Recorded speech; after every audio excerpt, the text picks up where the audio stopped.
বাবা please every don't mind, তোমার permission ছাড়াই বিয়ে করলাম। তুই জি পাকা গুদমারানির ভাই, তুই বিনা পারমিশনে বিয়ে করবি না তা কে করবে? আমি করবো?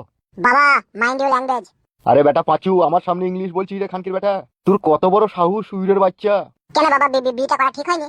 ঠিক হইতো, ভালো যদি কোনো জাত ঘরের মেয়েকে বিয়ে করতিল তাহলে ঠিক হইতো। তুই যার হাত ধরে দাঁড়িয়ে আছিস, ওর মা তো 3-4 বার মাসে আমার সাথে লজে যাইবে। গাঁ মাই সারি। না না বেটা, তুই ঠিকই করছিস, তো আমার রাস্তাটা ক্লিয়ার করে দিলি। ওর মাকে লিয়ে আর মাসে মাসে আমাকে লজে যেতে হবে না, ডাইরেক্ট এই বাড়িতেই লজ বানিয়ে নিবো। তুই ওই ঘরে লাগাবি, আমি এই ঘরে লাগাবো, ঠিক আছে রে বেটা? ভালো কাজ করছিস তোর বেটা, সাবাস। তা এক কাজ কর বেটা, তোর বউকে লিয়ে তো ঘরে ঢুকলে একা হবে না, তোর শাশুড়িকেও লিয়ে আয়। তুই একদিকে তোর বউকে লিয়ে চপ ছাড়বি, আর আমি একদিকে তোর শাশুড়িকে লিয়ে পাপড় ভাজবো। তাহলে কে চরিত্রহীন গো বাবা, তুমি না? আমি বুঝতে পারছি না তো।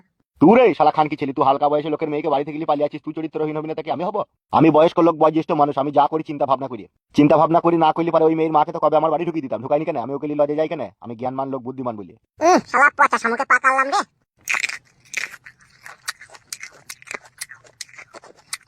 কি চিবুচিস কি বে?